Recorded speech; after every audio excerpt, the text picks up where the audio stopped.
Nós estamos pensando, dentro do mês de setembro, sobre o papel da igreja em várias áreas ou em várias esferas. Então a gente trabalha alguma coisa relacionada a isso nos nossos grupos caseiros e hoje eu queria que a gente pensasse um pouco sobre o papel da igreja na cultura, o papel da igreja em transformar a cultura. O Transforma é a nossa marca, vamos dizer assim, do mês de aniversário, porque a igreja ela é um agente de transformação. Quando Jesus ele cria a igreja, ele tem uma expectativa de que a igreja vá se comportar de determinadas formas, que a consequência desse comportamento vai gerar transformação, tanto na vida pessoal da gente, quanto na nossa cultura, na nossa sociedade, etc. E aí eu já tinha planejado trabalhar hoje o tema da transformação da cultura, quando, de repentemente, recebemos uma onda de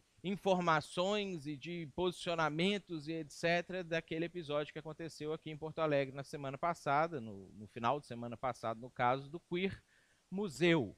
E eu pensei assim, bom, já ia falar sobre a igreja na cultura, eu acho que não tem nada mais atual da gente trabalhar e pensar do que fazer isso. E aí eu fiz um upgrade, uma atualização da mensagem para poder encaixar ela nessa questão que eu queria que a gente refletisse sobre ela nessa noite, porque isso é uma coisa que, de certa forma, marcou a nossa semana aqui em Porto Alegre especificamente, e isso já repercutiu não só no resto do Brasil inteiro, como em muitos lugares do mundo, porque isso fala, de certa forma, de algumas, sei lá, alguns choques de ideologia, fala de alguns anseios que a gente tem, fala de algumas crises existenciais, algumas crises ideológicas, talvez até desorientações, no sentido literal da palavra, que nós temos em lidar com essas informações, com essas coisas ou com essas transformações do mundo.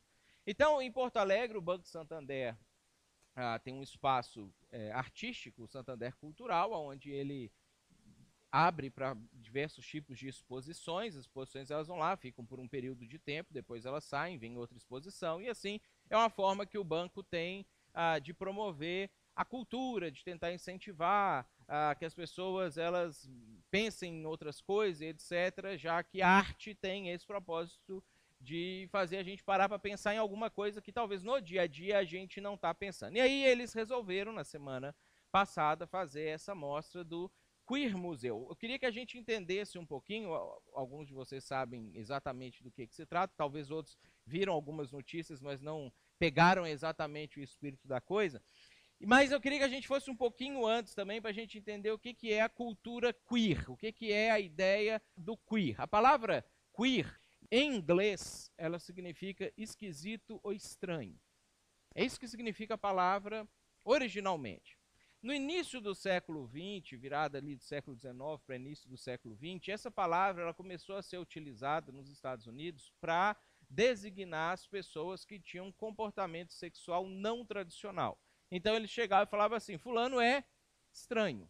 Ele podia ser homossexual, ele podia ser bissexual, ele podia ser transexual, ele podia ser zoossexual, ele podia ser aquilo que ele quisesse, que não era aquilo que é o normal da sexualidade heterossexual, aquilo que é o que a maioria das pessoas fizeram ao longo da história da humanidade. Então as pessoas olhavam para aquelas pessoas que faziam aquilo que a maioria não fazia e falavam, essa pessoa é queer, essa pessoa é estranha. E no início esse termo era um termo pejorativo, ele era um termo que, de certa forma, diminuía a pessoa não gostava de ser chamada de queer. Mas com o passar do tempo, ao longo do século XX, a gente vai chegando ali, década de 60, 70, 80, a revolução sexual, e aí a revolução sexual, ela inicialmente é só tratando a questão da sexualidade da mulher, e aí a coisa continua avançando, continua desenvolvendo, e de repente a revolução sexual ela começa a tratar também das questões das outras sexualidades, ou das outras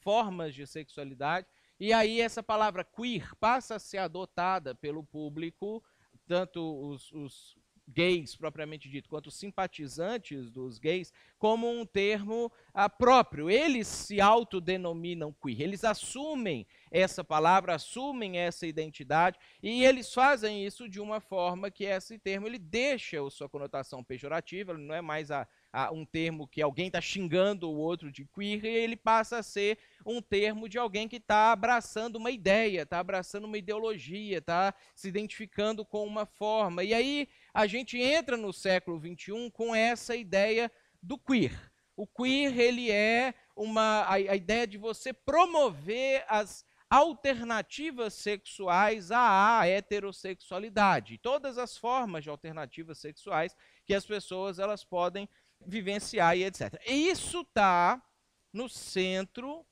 da exposição do Queer Museu. O Queer Museu ele não trouxe somente obras de arte novas. Isso aqui não é um negócio novo, assim, que eles inventaram isso mês passado e fizeram a exposição. A maioria das obras de arte colocadas ali, elas são obras de artes antigas, que já estão aí há 10, 15, 20, 30 anos em lugares diferentes, e o curador do Espaço do Santander resolveu reunir essas obras de arte num lugar lá no espaço e poder fazer essa promoção com algumas obras novas, com algumas coisas diferenciadas. E aí essa mostra, ela abordou algumas questões da sexualidade alternativa com algumas imagens chocantes, com umas figuras, umas pinturas um pouco chocantes, tentando despertar a ideia de por que temos que viver uma sexualidade, entre aspas, tradicional.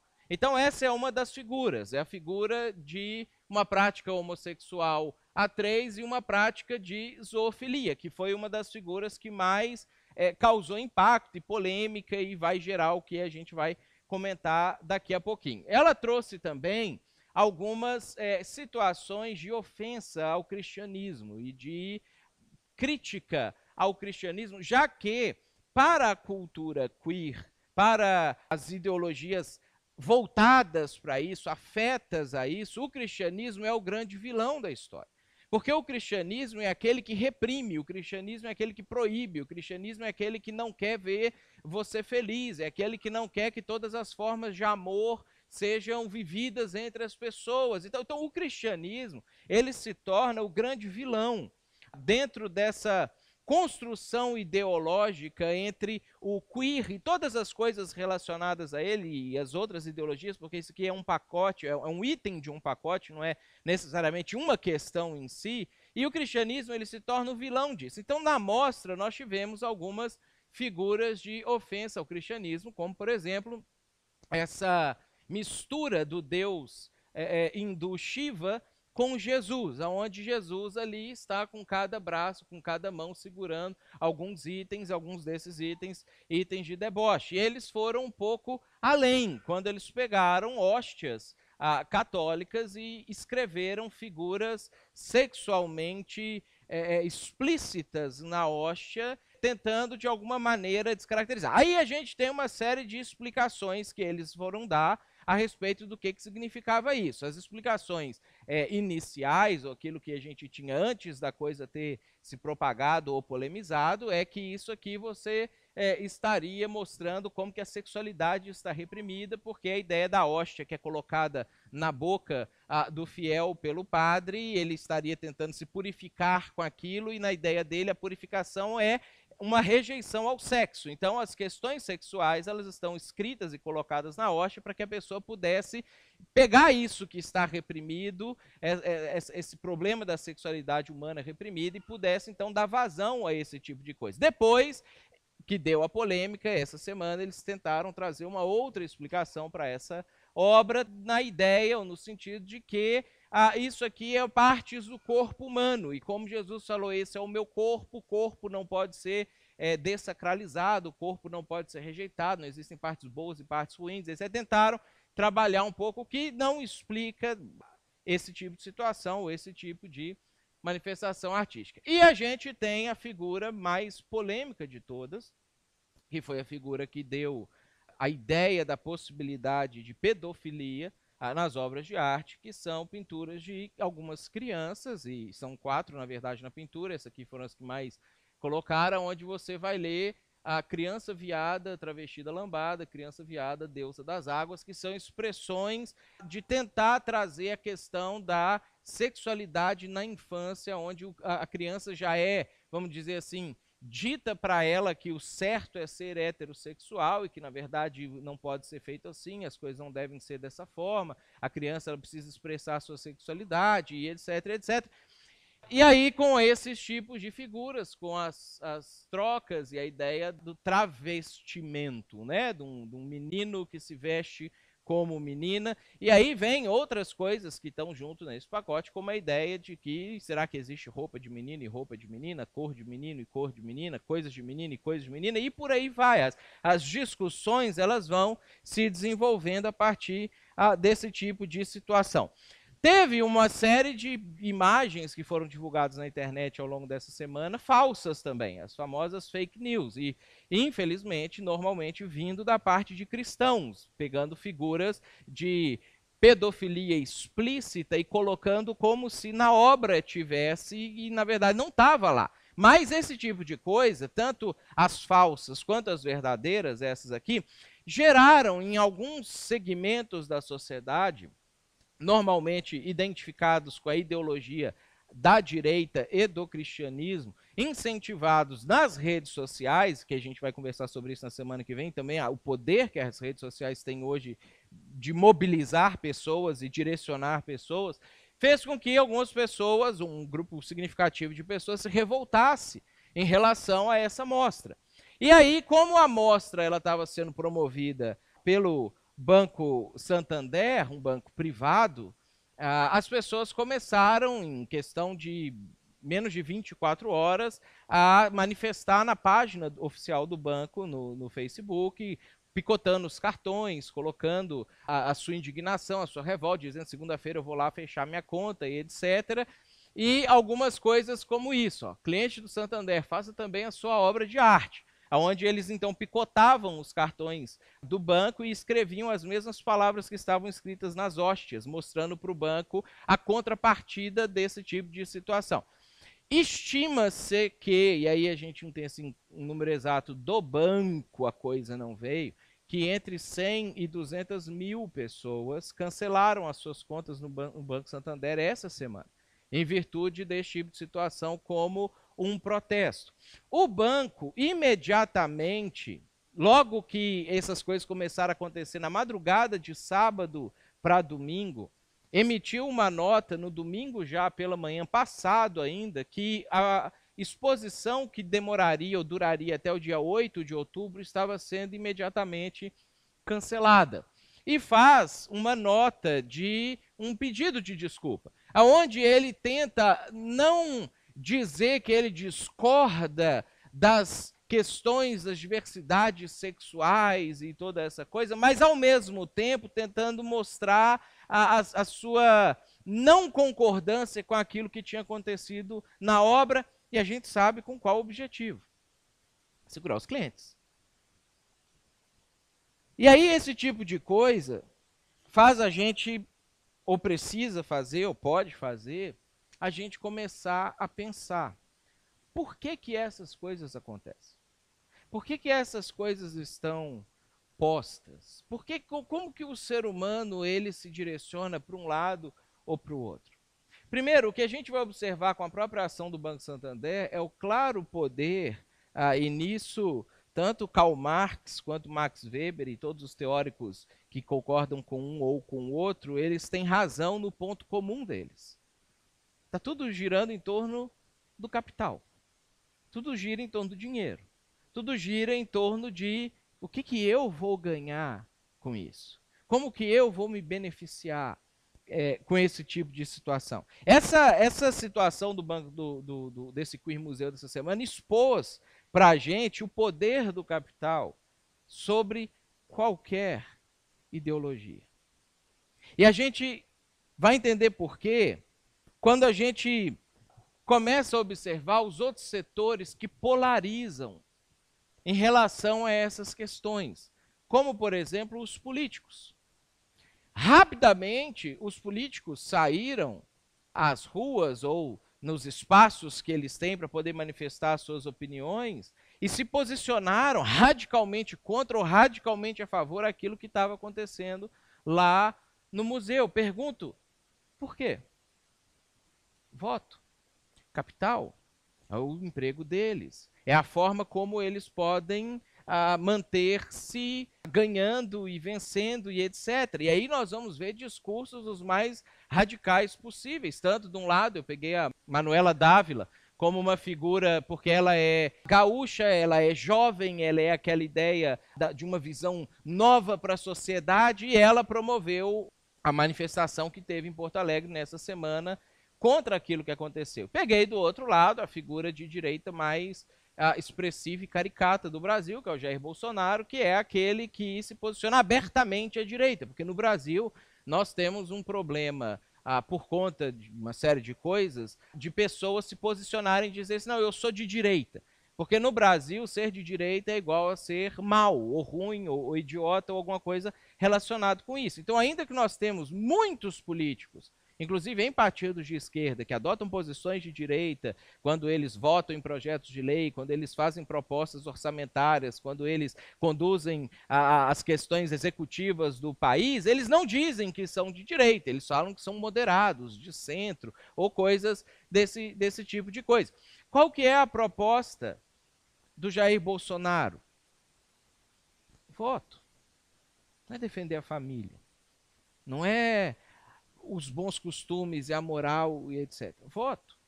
E aí a gente tem outros setores da sociedade que polarizam também, que são aqueles que conseguem ter voz via redes sociais. E aí nós temos de um lado o MBL, o Mamãe Falei, os blogs de direita e os produtores de conteúdo de direita dizendo, não, isso é absurdo, não sei o que, e produzindo inclusive fake news para poder irritar mais ainda as pessoas que se identificam com as suas ideias, com os seus pensamentos, com os seus propósitos, ou a odiar o lado de lá, e nós temos também os blogs da esquerda fazendo exatamente a mesma coisa, produzindo conteúdo, produzindo material e incitando as pessoas contra aqueles que pensam diferentes deles e não sei o quê. E o que eles querem? Dinheiro. Porque eles ganham financiamento de políticos, eles ganham financiamentos de instituições que têm interesses por trás de movimentar a sociedade para o lado A ou para o lado B, para o lado da direita ou para o lado da esquerda, para que possam se beneficiar de algum tipo de comportamento da sociedade. Então, eles recebem dinheiro para poder fazer isso e aí vão produzindo material e precisam, para estar sempre bem, para estar sempre bem divulgado, bem publicado, e as pessoas falando sobre eles, gerar a maior quantidade de polêmica possível, e esse tipo de comportamento incita ódio. Esse tipo de comportamento incita a raiva da gente, de pessoas contra pessoas, fazem com que aquilo que a gente viu acontecer nessa semana no meio da manifestação, as pessoas se agredissem fisicamente. Porque, de repente, você tem alguém lá dentro que pensa diferente daquilo que você está fazendo. E é óbvio que se aquele sujeito da esquerda entrasse numa manifestação de direita, ele também seria agredido pelos manifestantes de direita, porque o ser humano é assim. Se você irritar o ser humano, se você incitar o ser humano, se você der uma série de informações, não importa se verdadeiro ou falso para o ser humano, mostrando quanto que o outro lado é ruim, quanto que você precisa defender, cuidar e não sei o quê, você vai ter o ser humano agredindo o outro ser humano.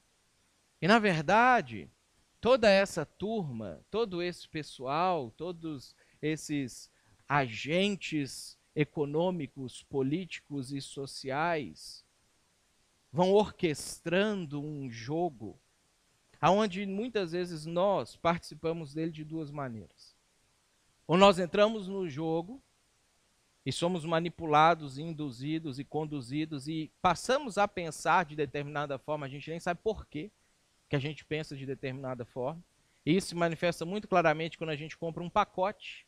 Quando você fala assim, não, se eu me posiciono com os defensores da direita, eu concordo com tudo que o pessoal da direita fala.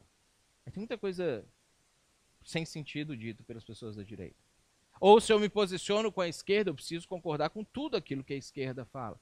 E tem muita coisa sem lógica dita pela esquerda. Ou nós não nos posicionamos em absolutamente nada. A gente se aliena, a gente sai do meio desse tipo de situação e faz com que a nossa presença não faça a menor diferença ou a menor falta na vida de ninguém, e nem mesmo na nossa cultura, que é o nosso tema de hoje, que é o que a gente quer pensar hoje a respeito do papel da igreja. Qual que é o papel da igreja no meio disso tudo? E quando eu falo da igreja de Jesus. Eu estou falando daquele grupo de pessoas que Jesus falou, olha, vocês vão transformar o mundo. Não estou falando das instituições, que muitas vezes também ganham dinheiro se posicionando de um lado ou de outro.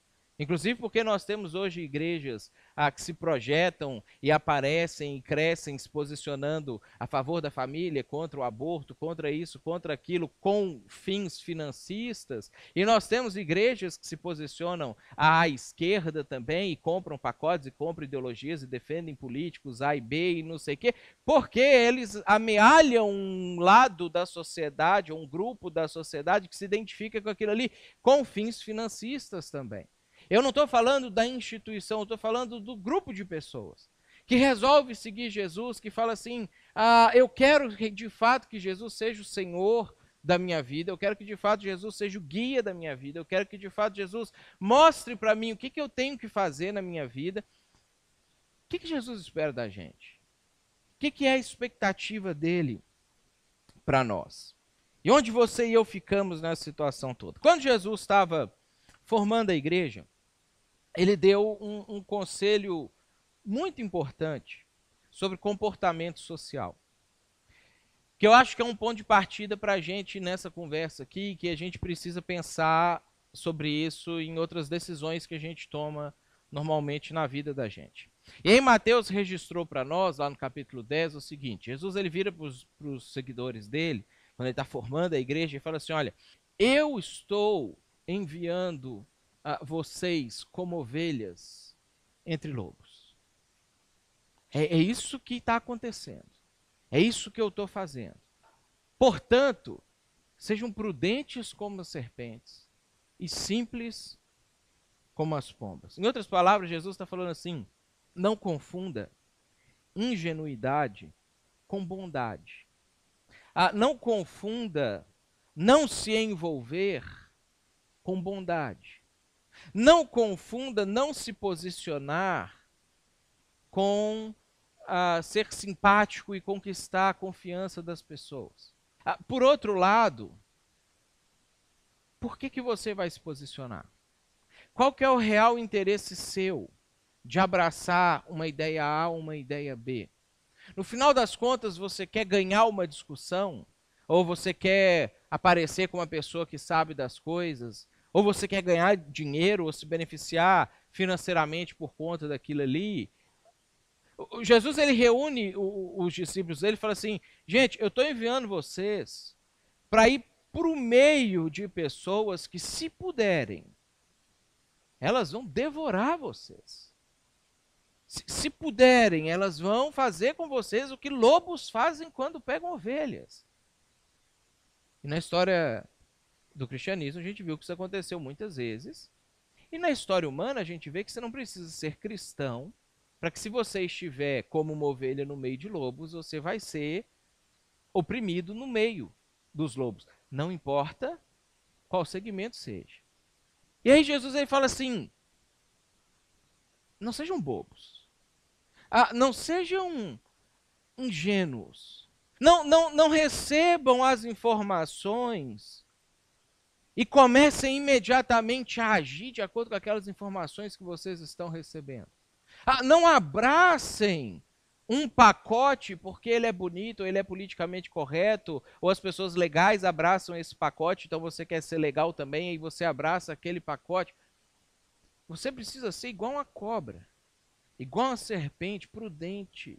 Você precisa entender por que essas coisas estão acontecendo. E na figura bíblica, na Bíblia, a figura da cobra, ela é aquela figura representada lá no jardim, quando está naquela discussão com Adão e Eva lá, que fala assim, a serpente, a mais sagaz de todos os animais, veio e falou com a Eva.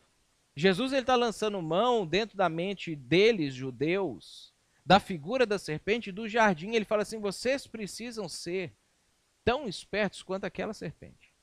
Vocês precisam estar tão atentos e serem perspicazes como aquela serpente. Agora, vocês não podem se comportar como serpentes. Vocês têm que pensar como uma, mas vocês não podem agir como uma. Porque a serpente ela é perspicaz para dar o bote e tragar a vítima, para enganar, para se beneficiar daquilo ali. Não, vocês não. Vocês precisam ser simples como as pombas. Olha a pomba. Eu acho que Jesus deve ter mostrado uma pomba para eles no momento. Um bichinho bobinho, faz mal para ninguém. Né? Até a doença que transmite é do piolho dela, não é nem dela. Ela é vítima do piolho dela também. Tá ali, come o milhozinho. Se você bate nela e joga o milho, ela volta e come o milhozinho de novo. Né? A gente tem que tomar cuidado para não atropelar as pombas, porque elas não são ágeis igual os outros passarinhos e não sei o que, elas são simples, elas estão ali. E Jesus ele fala assim, vocês têm que ser espertos igual uma cobra, mas vocês não podem agir como elas agem. E nesse versículo nós temos um outro conceito muito importante e muito interessante, que é o conceito do envio. Porque Jesus ele não está falando para a gente ser assim e pronto.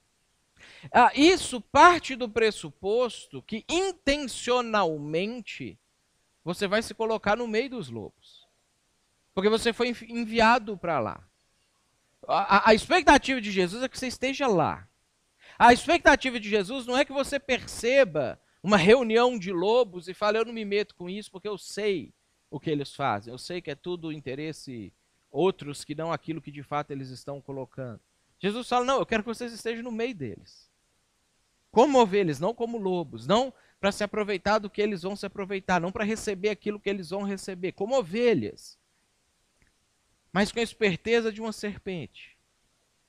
E agindo como uma pomba. Jesus está tentando trazer uma série de figuras para eles que eram bucólicos, que eram fazendeiros, campesinos e etc. Tentando trazer para eles essas figuras de animais que eles lidavam com eles no dia a dia, para tentar explicar o seguinte, você precisa ir intencionalmente, você vai estar no meio de pessoas que não concordam com você, e que não só não concordam com você, como fazem tudo para destruir quem pensa diferente deles, mas é lá que vocês têm que estar. Vocês precisam ser tão inteligentes ou mais inteligentes do que eles. Tão perspicazes ou mais perspicazes do que eles. Mas vocês não podem agir como eles. E a gente vai ver por que daqui a pouquinho. Nossa cultura, ela dá agonizando. Quando a gente olha para a história da humanidade e a gente identifica padrões de culturas que agonizaram, culturas que naufragaram, culturas que foram suplantadas por outras culturas, nós conseguimos identificar nos persas, nos babilônios, nos macedônios, nos gregos, nos romanos, nos etíopes, nos egípcios, e a gente só consegue nas outras porque não tem muito material escrito sobre eles, dos maias, astecas, incas, mas provavelmente tem indícios de que é a mesma coisa. Nós conseguimos identificar padrões de comportamentos repetitivos que fizeram com que esses povos se dessem mal. E nós estamos seguindo esses padrões. Quando a gente justapõe aquilo que a gente está fazendo com que esses outros povos já fizeram até terminarem, a gente percebe que a gente está fazendo a mesma coisa. Nós estamos agonizando enquanto cultura. As pessoas, elas estão desorientadas. E se você pensar assim, não, eu não estou desorientado, pensa no cara que pensa diferente de você. Ele está desorientado, aí você vai concordar comigo. Né? Você concorda que pelo menos metade das pessoas do Brasil estão desorientadas. Porque são a metade que não pensa igual você pensa, no mínimo. Independente de qual é o posicionamento que você está. Então, as pessoas estão desorientadas, nós concordamos com isso. A minha percepção é que as pessoas estão desorientadas em ambos os lados. A nossa cultura, ela está assim, porque muitas vozes de serpentes que não agem como pombas estão gritando. E você tem alguém gritando aqui, você tem alguém gritando ali, você tem alguém esperneando aqui, você tem alguém levantando uma bandeira aqui, você tem alguém repetindo a mesma frase como um mantra, que não tem sentido nenhum a frase, mas se ela for repetida 700 vezes, parece que tem sentido. Se repetir mais 300, eu agora acredito naquilo ali. Você tem palavras que significam uma coisa no dicionário e tem um peso cultural sendo colocadas para expressar outras situações. E que no primeiro momento a pessoa pode olhar e falar assim, mas não é isso que essa palavra significa. Mas depois de repetir ela várias e várias vezes, as pessoas acreditam que essa situação ela é tão grave quanto aquilo que originalmente a palavra expressava, por desorientação, pelos gritos das serpentes. Porque o tempo inteiro as vozes da televisão chegam para a gente e empurram goela abaixo para nós. E aí eu acho engraçado, porque todo mundo acusa a Globo de fazer isso, tanto quem é de direita quanto quem é de esquerda. E eu fico pensando o que a Globo é, né? Porque você vê o pessoal da esquerda, Globo, golpista, mídia, não sei o que, não sei o que, não sei o que. Aí você vai lá pro pessoal de direita, a Globo permissiva, liberal, deturpando os valores da família, não sei o que. A Globo tá ali ganhando dinheiro de todo mundo, né? Recebendo de ambos os lados para produzir aquilo que eles estão produzindo. A televisão ela vai empurrando goela abaixo da gente. E aí quando você concorda com aquilo que a Globo está falando, você não dá os créditos para ela, mas você recebe de qualquer forma. Independente se você pensa à esquerda ou à direita, e não é só a Globo. E não é só a televisão aberta. E não é só a televisão no Brasil. Nós temos as universidades gritando. Gente, se vocês pegarem a estrutura de uma universidade ocidental, talvez de 20, 30 anos para cá, a estrutura dela é idêntica à estrutura de uma igreja. É idêntica à estrutura de um templo religioso. Você tem dogmas, porque vocês que passaram e estão na faculdade sabem que você não pode pensar diferente do pensamento majoritário da sala. Você não pode pensar diferente do pensamento majoritário dos professores. Se você fizer isso, você vai ser debochado, você vai ir para o ostracismo, você vai ser marginalizado, as pessoas vão rir de você, vão criticar você. Dependendo de onde você estiver, você pode ser até agredido fisicamente. As universidades têm dogmas. A estrutura que a universidade se posiciona não é uma estrutura onde ela vai simplesmente ensinar um conceito e profissionalizar as pessoas para o mercado de trabalho, que é inicialmente a função da universidade. Você quer ser físico, você vai para a faculdade, estuda física, e você sai da faculdade um físico. Não é assim que a coisa está sendo estruturada. Você quer ser advogado, então você vai para a faculdade aprender a advogar, e sai advogado. O que a gente vai percebendo quando tem esses testes de tudo quanto é coisa aí que a OAB faz, que o Conselho Regional de Medicina faz, que os conselhos normalmente fazem, é que cada vez mais as pessoas saem menos preparadas das universidades. Mas as pessoas saem das universidades acreditando e com convicções ideológicas que lhes foram pregadas na faculdade, na mesma estrutura de uma religião. Porque nas universidades hoje, não é mais a lógica que determina o que é verdade ou não, mas sim aquilo que você acredita profundamente. Mas sim aquilo que você sente que é a coisa mais legal a ser feito para a nossa sociedade. De forma que as discussões baseadas em lógica cartesiana, aristotélica e etc., elas não têm fundamento nenhum mais na discussão de qualquer assunto que seja dentro de uma universidade. Nós temos as vozes dos blogs e da mídia, das redes sociais, que a gente acessa, a gente não se dá conta do quanto que nós somos influenciados por isso, porque assim, é só 3 minutinhos de Facebook que dentro do intervalo lá do trabalho você abriu para ver o que alguém tirou uma foto, o que alguém fez, uma manifestação política e outra foto de uma pessoa querida, e a manifestação política entrou dentro de você. Depois é só mais 2 minutinhos, você só quer ver se alguém curtiu a sua foto lá, mas quando você rola se alguém curtiu a sua foto, você também viu um posicionamento sociológico, ideológico ali no meio, e aí você leu aquilo, e aí como a gente não se aprofunda em mais nada, você não lê se aquilo tem procedência ou não, se aquela foto da criança sendo estuprada lá do Queer Museu é de verdade ou não, se aquela foto do Lula ganhando dinheiro é de verdade ou não. Não, você se identifica por simpatia com aquilo ali, absorve aquilo ali, rola, vê a próxima foto e vai construindo o seu posicionamento, o seu pensamento, a sua forma de se comportar. Nós temos os políticos gritando, e cada um tentando gritar mais alto do que o outro, E quanto mais forte e mais extremo alguém grita, mais a gente se identifica com ele, porque ele diz tudo aquilo que eu queria dizer, mas eu não tenho coragem de dizer no meio onde eu estou vivendo. Não importa qual a sua orientação. E assim os partidos políticos fazendo também, essa desorientação que a gente está no Brasil. Quem vai ser nosso presidente ano que vem? Quem vai ser nosso presidente ano que vem? Desorientação. E aí, essa desorientação, ela vai fazendo a gente perder a perspectiva daquilo que realmente importa. Essa semana, enquanto estava sendo discutindo esse assunto lá no escritório, o pessoal lá exaltado, assim, a maioria, obviamente, do lado mais à esquerda do assunto, um lá mais à direita do assunto, eu escutando a conversa, baseado na ideia do Queer Museu, e aí pensando sobre, violou direitos, não violou direitos, e todo aquele negócio assim.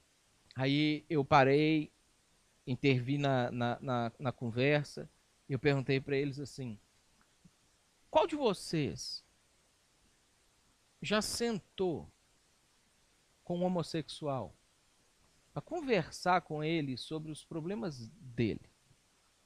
Qual de vocês já sentou para ouvir o que realmente incomoda uma pessoa que nasce e cresce e se desenvolve com uma sexualidade diferente da sexualidade padrão da sociedade? Qual de vocês já sentou para bater um papo com essa pessoa?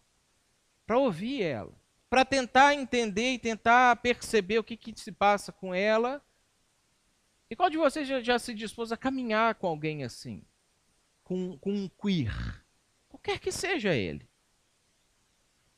E essa pergunta é a pergunta que eu quero fazer para vocês também. Porque normalmente a nossa resposta para isso é negativa. Porque a gente não está dando conta de sentar nem com as pessoas que a gente é parecido. Não tem tempo nem para sentar com as pessoas que pensam igual a gente. A gente não está tendo tempo nem para sentar e bater o papo com uma pessoa que às vezes tem um probleminha assim insignificante que em 2, 3 semanas vai passar. Quanto mais se envolver com uma situação de um problema profundo, que você vai precisar caminhar com a pessoa dias, meses, anos, talvez a vida. Mas a gente discute as ideologias que na prática não resolvem os problemas. Porque pensando especificamente nisso, mas a gente consegue ampliar isso para um monte de outras situações. Nós temos ideologia falando que a sexualidade tem que ser livre, os queers têm que fazer o que quiserem, etc. Mas o índice de suicídio homossexual continua aumentando. E o índice de agressões a homossexuais continua aumentando. Então, a proposta ela não resolveu nenhum lado. Ela não consertou o negócio. E isso a gente consegue ampliar para as discussões sociais mais diversas que a gente tem tido no Brasil hoje. A gente discute, ideologiza, cria e desenvolve uma nova tese, não sei, mas aquilo que está tentando se resolver com aquela tese resolver piora. Degringola um pouco mais. Porque nós muitas vezes não estamos realmente interessados em resolver os problemas das pessoas. E uma das descrições que Jesus faz da igreja, e que depois Pedro, que assumiu o lugar de Jesus, como aquele que ia direcionar a igreja inicialmente, ele fala assim, vocês são pedras vivas. Essa foi uma das principais descrições que a gente tem. Quando Jesus olha para a gente, ele está olhando para a gente agora, 8h35 da noite, do dia 18, 17 de setembro, ele está olhando para a gente agora. Quando ele olha para a gente agora, a figura de linguagem que ele encontrou para falar, ele falou assim, eu vejo pedras, mas pedras vivas, pedras animadas, pedras com alma, pedras com espírito, pedras que se forem ajustadas, elas podem construir a construção mais fantástica da face da terra. Pedras que se unirem em torno daquilo que eu estou propondo, nem as portas da morte podem prevalecer contra ela. E aí quando Jesus ele constrói essa figura e essa ideia, ele está dizendo para a gente o seguinte: nós não devemos nem aceitar a cultura no seu amplo aspecto, e nem nos afastarmos dela. Nós precisamos manter as nossas crenças enquanto nós engajamos e servimos ao mundo. E a possibilidade de manter esse equilíbrio, que é extremamente difícil de fazer, ela vem a partir de duas situações, duas circunstâncias. A primeira é a segurança de quem é Cristo. Porque quando Jesus faz essa proposta lá em Mateus 16, ele começa essa proposta a partir de uma afirmação que Pedro, que depois assume o lugar dele, fez também. Ele vira e fala assim: quem as pessoas estão dizendo que eu sou? Eles falam assim: uns dizem uma coisa, outros dizem outra, não sei o quê, não sei o quê. E vocês? Aí Pedro levanta e fala assim: você é o Cristo, o Filho do Deus vivo. Quem é Cristo? Quando Pedro está falando você é o Cristo, para o judeu, o Cristo, e a gente vê isso, por exemplo, na fala da mulher samaritana em João 4, a gente vê isso lá em Mateus capítulo 5, no Sermão do Monte, o Cristo ia ser aquele sujeito que ele viria e diria como são todas as coisas. Ele ia chegar no meio de um mundo caótico, de um mundo desorientado, de um mundo desnorteado, de um mundo onde as pessoas não têm a menor ideia do que fazer nem com sua vida, nem com a cultura, nem com o Estado, nem com a sociedade. E o Cristo ia chegar e ele ia falar assim: olha, é assim que a gente resolve todos os nossos problemas. Esse é o Cristo. Quando Pedro fala, tu és o Cristo, ele está dizendo assim: eu concordo, Jesus, que você é aquela pessoa que vai dizer tudo sobre todas as coisas. E que a gente vai seguir isso aí. Por quê? Porque sendo Cristo, você é o Filho do Deus vivo. Não é filho de Deus igual a gente é. Todos são filhos de Deus, todos foram criados por Deus. Não, você é filho de Deus de verdade, assim, de Deus. Você é Deus. Você criou todas as coisas. E se você criou todas as coisas, você sabe como funcionam todas as coisas. Você sabe como são todas as coisas. E você, por ser Deus, é eterno. Então o Senhor vem acompanhando como que nós estamos vivendo com todas as coisas que o Senhor criou. O Senhor viu o que a gente fez para destruir aquilo que o Senhor construiu. Então o Senhor é aquele que vai dizer como que as coisas são. E essa é uma afirmação que a gente precisa, se a gente quiser se engajar na cultura e servir na cultura, a gente precisa ter ela firme com a gente. Jesus de fato é o Cristo para mim. Jesus de fato é o Cristo para você. Você está realmente disposto 100%. Não é fazer fake news com Jesus também, que tem um monte disso. A gente, às vezes, a pessoa pega um trechinho da Bíblia, dá uma distorcida e joga, Jesus pensa assim, pensa nada. Você está realmente disposto a submeter o seu pensamento, a sua preferência, o seu conforto, a sua ideologia, a sua maneira de enxergar o mundo, à forma como Jesus enxerga, falando assim: Jesus, eu reconheço humildemente, porque aí precisa ter humildade. Porque o nosso problema com essas discussões, essas questões ideológicas, é que isso toca num dos nossos principais pecados, que é o pecado do orgulho. Ninguém quer dar errado. Ninguém quer dar o braço a torcer. Ninguém quer dizer, você tem razão, não era, eu achava que era de um jeito, mas na verdade é de outro. Tanto que, quando foi a última vez que você tentou discutir aquilo que você pensa com alguém e a pessoa, no meio da conversa, falou, você tem razão, vou abandonar tudo que eu pensava e vou pensar igual a você, porque você tem razão. E quando foi a última vez que você fez isso? A gente não faz isso. Na prática, a gente defende até o fim aquilo que a gente acredita, porque no fundo, nem precisa ter muita lógica aquilo que a gente acredita. Desde que você saiba explicar melhor do que o outro. Desde que você saiba argumentar melhor do que o outro. Mas você está disposto a Cristo ser de fato Cristo, aquele que vem dizer todas as coisas para você? E aí vem a segunda circunstância, que Jesus apresenta lá em Mateus também. Uma união que transforma.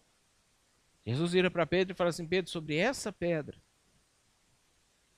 E aí, quando ele está falando sobre essa pedra, ele aponta para o Pedro.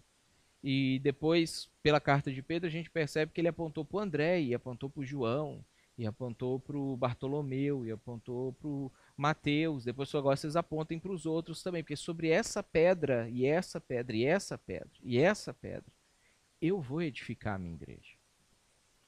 Quando vocês que são essas pedras estiverem unidos para transformar, a minha igreja vai ser edificada.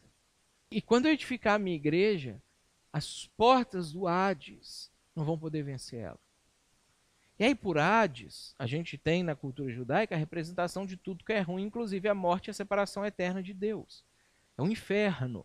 É a ideia de um lugar que ninguém quer ir, mas que as ideologias que vêm de lá normalmente são abraçadas e vividas e a gente quer vivê-las, embora a gente não quer as consequências delas. E Jesus está falando, isso não vai prevalecer contra a igreja. E aí, Pedro, ele entendeu, e ele faz uma construção de igreja, que aí são as coisas práticas que eu queria que a gente aprendesse nessa noite e pensar sobre elas, e quem sabe a gente começasse a aplicá-las a partir de amanhã, que é como que nós podemos, no meio dessa coisa toda, se posicionar a partir de Cristo, a partir daquilo que Jesus pediu para fazer, a partir da forma como Jesus quis que a coisa fosse.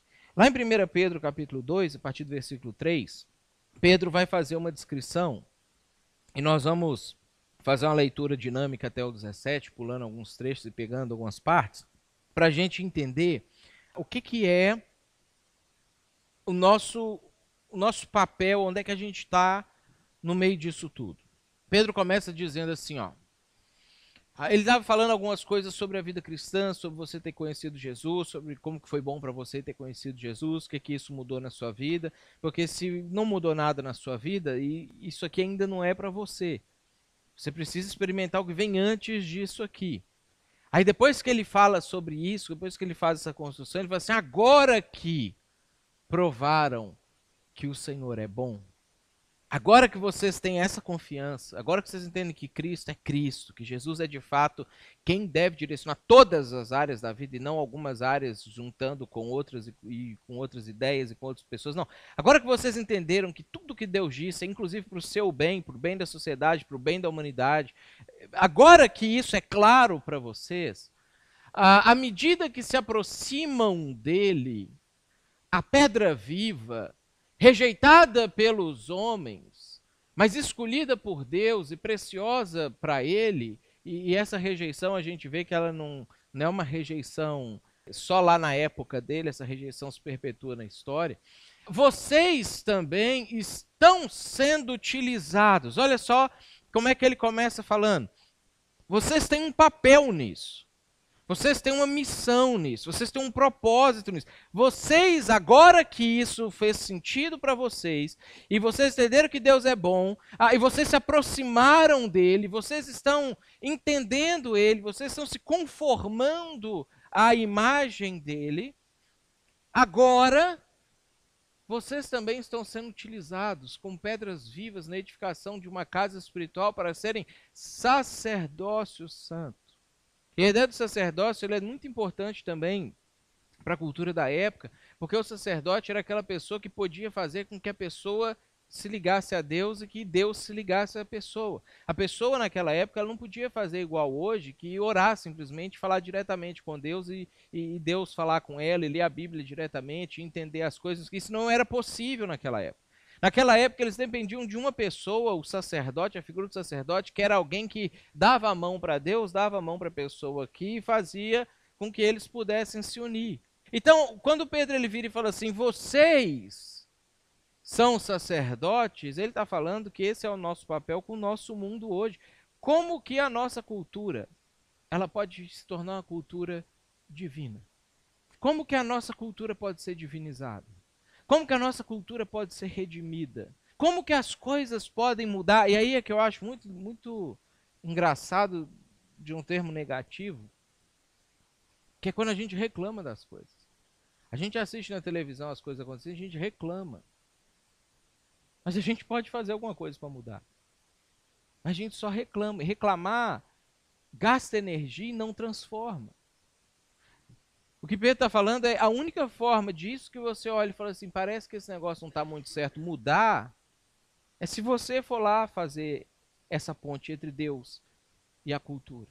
Porque o simples fato do boicote ter acontecido com o Museu Queer e agora fecharam a exposição em Porto Alegre, não vai ter mais, agora resolveu. Todo o problema da sexualidade humana foi resolvido, ou pelo menos a sexualidade porto-alegrense foi resolvido, porque fechou o museu. Não mudou nada.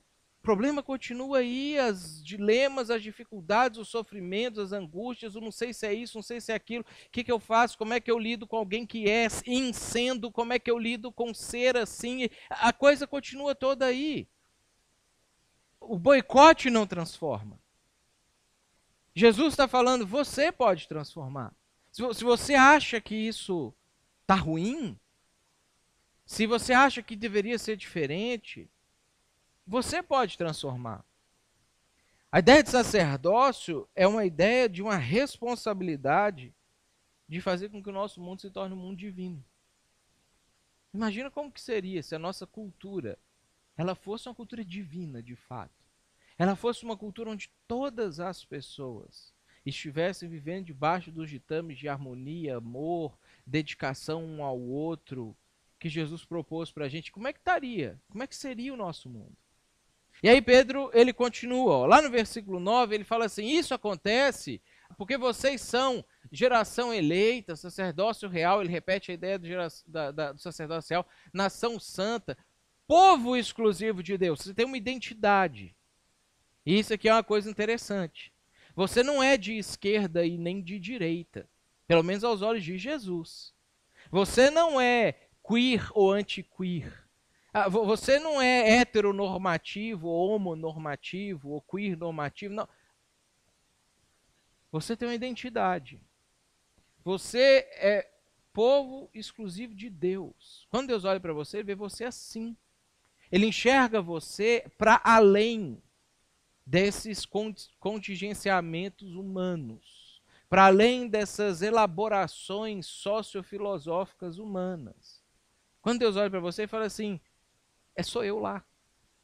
É um pedaço de mim lá. É a minha ideia lá. É a possibilidade de que eu faça alguma coisa lá. Porque o meu povo está lá. Nós temos uma identidade que transcende isso. E que, inclusive, gente, liberta a gente. Porque quando você entende isso, você está livre para abraçar posicionamentos da esquerda e abraçar posicionamentos da direita. Você está livre para abraçar posicionamentos que nem a direita nem a esquerda propõem. Você está livre para entender a situação de uma pessoa queer e amar e cuidar e orientar e transformar a vida dela sem ter que odiar e sem ter que fazer a coisa ser diferente. Você tem liberdade para anunciar as grandezas daquele que o chamou das trevas para a sua maravilhosa luz. Para que o mundo veja Deus em você. Como que Jesus se envolvia com as questões políticas? Quando a gente olha para Jesus, a gente vê que ele passou por esse mesmo tipo de situação.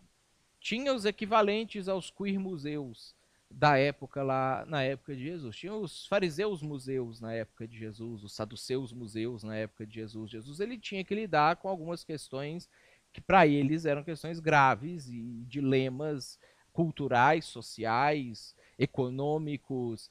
Tinha gente que ficava lá, chegava e começava o discurso dele e falava assim, primeiramente fora Pilatos, segundamente aí fazia o discurso que ele queria fazer. Tinha tudo isso lá na época de Jesus. Tinha o pessoal que era contra o governo, tinha os herodianos, que era o pessoal a favor, que ficava, né, Bolsonaro 2018 e não sei o que, eles estavam lá também. Toda essa turma estava lá na época de Jesus, todos eles. E todos eles chegavam para Jesus e tentavam colocar Jesus na parede com essas questões, tentavam fazer que Jesus se posicionasse. Como é que Jesus se posicionava? Quando a gente olha, a gente percebe que Jesus ele era perspicaz. Ele era preciso. Quando ele chegava e falava para ele assim, Jesus, o senhor é contra ou a favor do Temer? Aí ele falava assim, dá a Temer o que é de Temer e dá a Deus o que é de Deus. E olha que o César era muito pior do que o Temer. Se você detesta o Temer, o César era pior que o Temer. Com certeza. E roubava muito mais do que o Temer. E ele não era preso como possivelmente ele vai ser em 2019. Era muito pior.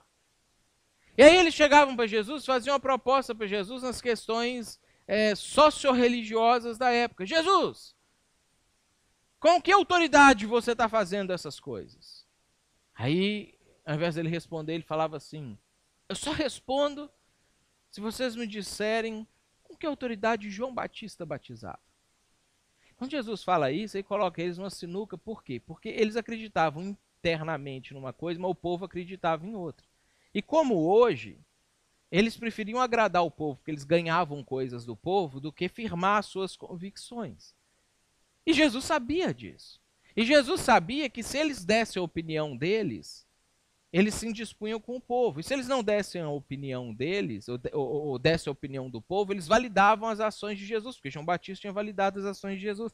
Aí eles viram, fazem uma reunião lá, volta para Jesus e fala assim, não sei. E Jesus fala assim, eu também não respondo essa pergunta então. Vão para outra. Essa não. Jesus era prudente como a serpente. Jesus ele conseguia transitar nessas situações, porque Jesus não caía em discussões que geravam polêmicas.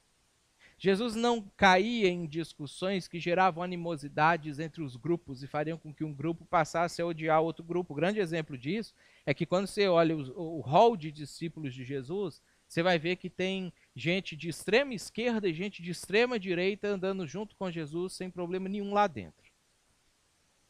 Quando Jesus se deparava com esse tipo de situação, Jesus trazia soluções e ele se envolvia com a vida das pessoas.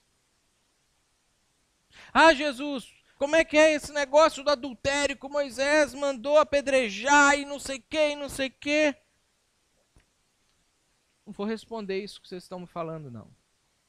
Quem não tem pecado, atira a pedra. E depois ele abaixa e fica junto com a mulher lá. E vai conversar com ela, vai restaurar ela. Porque o problema não é se havia legalidade ou não legalidade na ação do adultério daquela mulher. O problema é a alma daquela mulher. O problema não era se o adultério era moralmente aceito ou era moralmente não aceito. Se era pecado ou não era pecado. Todo mundo sabia que era. Mas isso não é o problema. O problema é o que está acontecendo com essa pessoa. Jesus ele trazia soluções e ele se envolvia com as pessoas. E aí Pedro ele continua. Vivam entre os pagãos. Ele vai dar algumas dicas bem práticas para a gente. Vivam entre os pagãos. E pagão representa tudo aquilo que não é cristão. Não é só um lado ou outro lado, não. Vivam entre os pagãos de maneira exemplar. Olha o desenvolvimento que ele vai fazer aqui.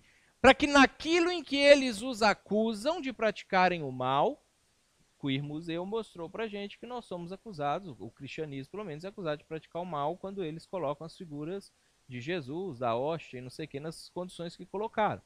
Nós somos acusados de opressores, nós somos acusados de intolerantes, nós somos acusados, inclusive porque muitos dos nossos representantes de fato são e de fato fazem coisas assim. Por isso que ele está falando, vocês vivem de maneira exemplar. Para que naquilo em que eles os acusam de praticarem o mal, ou seja, o discurso é um. Observem as boas obras que vocês pratiquem. A prática é outra. E glorifiquem a Deus no dia da sua intervenção. O pagão, que tinha um pensamento totalmente contrário, que acusava, que criticava, vilipendiava os objetos de culto, agredia verbalmente, fisicamente, com a sua arte, com a sua cultura. De repente ele passa a observar. Eu estou fazendo aqui uma exposição queer para ajudar os queers a serem pessoas mais felizes, mas eu estou observando que aquele cristão ali está sentado junto com um queer e está resolvendo o problema dele. Eu estou observando que aquela igreja, ela fez um tipo de ação que fez com que essas pessoas pudessem abrir e falar aquilo que ia na alma delas. Porque aquilo que vai na alma delas é a mesma coisa que vai na alma da gente. E a gente é cheio de complicação, a gente é cheio de problema, a gente fica tão feliz quando a gente tem a oportunidade de expor, de desabafar, de tirar aquele peso e não sei o que. Isso é o ser humano, isso não é o queer, ou o hétero, ou o esquerdo, isso é o ser humano. Para que eles observem a maneira como a gente trata essas situações. E vai ter um dia que Deus vai intervir no mundo. Vai ter um dia que Deus vai falar, ok, a partir de agora é assim. A partir de agora, quem se adequou e entendeu, fica. Quem não se adequou e não se entendeu, vai embora. Porque o céu e o inferno existem, eles são reais. A ideia de que um dia pessoas vão ficar eternamente afastadas de Deus é verdade bíblica. Ah, eu não gosto, eu acho feio essa ideia. Muita coisa é feia no mundo e é verdade, essa é uma delas. Então, um dia Deus vai intervir. Um dia Deus vai colocar pessoas de um lado e colocar pessoas do outro. O nosso objetivo não é fazer essa separação hoje. O nosso objetivo é fazer que o dia que Deus vier fazer a sua intervenção, aquelas pessoas que estariam do lado de fora estejam do lado de dentro. Aquelas pessoas que estavam acusando por nos observar, o dia que Deus aparecer, eles vão glorificar a Deus. O dia que Deus aparecer, eles vão falar assim, mas é isso mesmo, eu consegui mudar a minha vida. Eu consegui entender, eu consegui me transformar para estar junto com o Senhor. Pois é da vontade de Deus que, praticando o bem, vocês silenciem a ignorância dos insensatos. E aí Pedro ele usa o termo ignorância não no sentido pejorativo, no sentido agressivo, mas ele usa no sentido literal da palavra falta de conhecimento. E nós vivemos numa época crítica de falta de conhecimento. Nós vivemos numa época crítica em que nós não sabemos o que fazer com o conhecimento que chega até nós. A gente tem uma dificuldade enorme de discernir as coisas. Um exemplo muito interessante, a reportagem que a revista Galileu fez em relação à erotização da criança. Reportagem fantástica, ela ganhou prêmio por conta dessa reportagem, e ela pegou aquela ideia da novinha que coloca nas músicas, principalmente no Rio de Janeiro, e a maneira como a novinha é colocada nas rodas e nas escolas, como a coisa é feita, de pegar uma menina de 12, 13 anos, colocar ela para dançar, colocar ela para se erotizar, e instigar os homens a olhar para a novinha de uma maneira sexualizada, e eles criaram essa, foi uma campanha que virou uma reportagem, onde eles riscam a palavra sensacional e colocam é uma criança, tentando mostrar o problema que existe na vida da criança, inclusive, quando ela é erotizada antes da hora, quando ela é exposta a esses tipos de questões ainda na sua fase de pré-adolescência e de adolescência. Mas a mesma revista, nessa semana, escreve um artigo defendendo a erotização da criança no Queer Museu, porque agora essa erotização está no pacote. E aí, quando a gente vai estudar a coisa a fundo, a gente vai entender a fundo, essa primeira questão, ela não é uma questão de defesa da criança em relação à erotização da criança em si. Essa questão, ela está na agenda da esquerda, debaixo do guarda-chuva do feminismo. Da ideia de que a mulher não pode ser tratada como um objeto. Da ideia de que a mulher precisa ser desobjetificada. E ela começa a ser objetificada já na infância, quando ela é tratada eroticamente dessas maneiras, como a música, principalmente lá no Sudeste, etc., estava fazendo. Quando, debaixo do guarda-chuva do feminismo, que é a ideologia esquerda, você fala sobre a criança, mulher, você deserotiza ela. Só que o mesmo guarda-chuva, a mesma ideologia da esquerda, ela tem um compromisso na homossexualização ou na dessensibilização da sociedade em relação à homossexualidade. Então, quando chega nesse assunto, então sim, a gente pode colocar uma menina, um menino vestindo um topzinho com a barriguinha de fora, sensualizando, sendo uma criança viada, um travesti, criança viada, travestido, não sei o quê. E isso é a maior prova da ignorância que a gente vive na nossa sociedade, porque as pessoas não conseguem olhar para isso aqui e falar assim, isso é uma incoerência. O que uma coisa está dizendo do lado de cá está contradizendo do lado de cá. Não, a gente consegue conviver com isso. O que Pedro fala? É da vontade de Deus que, praticando o bem, vocês silenciem a ignorância dos insensatos. Não há lógica nas coisas que as pessoas acreditam, dizem e fazem. E a pergunta é como silenciar? Normalmente a gente tenta silenciar gritando mais alto. Normalmente a gente tenta silenciar protestando. A gente tenta silenciar discutindo. No mundo onde a lógica não direciona mais o pensamento das pessoas, não adianta discutir. Por isso que Pedro fala, vocês silenciam praticando o bem. Vocês silenciam sentando junto com ele e conversando com ele. Sentando no meio da roda das pessoas da sua faculdade que têm ideologias que são contrárias à ideologia do cristianismo e prestando atenção naquilo que elas estão falando, naquilo que elas estão conversando e percebendo que em vários momentos das conversas, várias daquelas pessoas vão expressar problemas pessoais, vão falar sobre os seus dilemas da vida, vão falar sobre suas depressões, vão falar sobre as suas angústias, vão falar sobre as suas crises existenciais. E ao invés de você sentar no meio da roda para discutir, contrapor aquilo que elas estão falando, você chama essa pessoa para o lado e fala assim, olha, no meio daquela discussão eu percebi que você falou sobre isso aqui, que a sua vida pode ser que ela não está muito legal. O que eu posso fazer por você hoje? Como diz o Santander. O que eu posso fazer por você hoje?